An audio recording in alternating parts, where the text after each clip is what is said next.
और तीसरी अंतिम बात,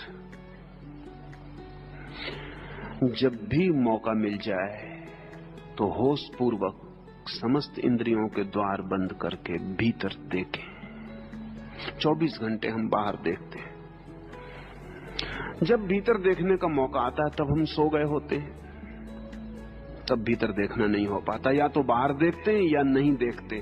दो काम है हमारी जिंदगी में, दिन भर बाहर देखते हैं, रात नहीं देखते। या कुछ लोग देखते हैं तो सपना देखते हैं, वो भी बाहर देखना है, वो भी भीतर देखना नहीं है। थोड़ी देर होश पूर्वक 24 घंटे में आंख बंद करके, और मतलब नहीं, आंख बंद कर लें और देखने की कोशिश करें। सिर्फ कुछ मत करें, आंख बंद कर लें और देखने की कोशिश करें। आंख खोल के तो हम देख लेते हैं, कोशिश नहीं करनी पड़ती, चीजें दिखाई पड़ जाती। आंख बंद करके कुछ भी दिखाई नहीं पड़ेगा, अंधेरा दिखाई पड़ेगा। अंधेरे कोई देखे, बस देखने की कोशिश करें। जो भी दिखाई पड़े, हो सकता है कोई चित्र दिखाई पड़े, उसे देखने की कोशिश करें। कोई सपना दिखाई पड़े, उसे देखने की कोशिश करें। भीतर जो भी होता है इंद्रियों को बंद करके देखने की। पहले आंख से शुरू करें, क्योंकि आंख हमारी सबसे महत्वपूर्ण इंद्री बन गई है।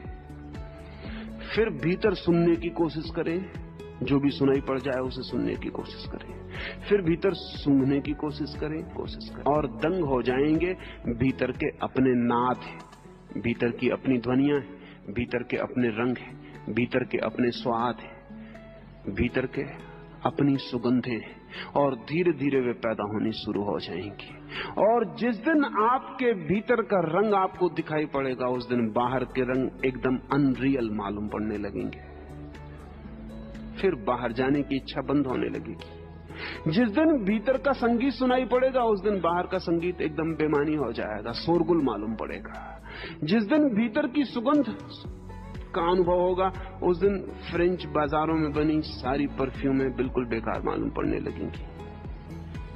और जिस दिन भीतर के सौंदर्य का बोध हो, 24 घंटे बाहर ही बाहर मत करते रहें, क्योंकि जहां हम करते हैं ऊर्जा उसी तरफ बहनी शुरू हो जाती है। अगर हम बाहर कुछ करते हैं तो बाहर बहती है, अगर भीतर कुछ करते हैं तो भीतर बहती है। जहां काम है ऊर्जा को वहीं जाना पड़ता है, जहां काम है ऊर्जा उसी ओर दौड़ पड़ती है। तो भीतर थोड़ा काम करें ताकि ऊर्जा भीतर दौड़ने लगे। ये 3 सूत्र आप पूरा करें और आप हैरान हो जाएंगे, जिंदगी से काम चला गया, अकाम उपलब्ध हुआ। ऊर्जा भीतर इकट्ठी होगी, ऊपर उठेगी, अंतस के और द्वार खुलेंगे, अंतस के दूसरे चक्र सक्रिय होंगे।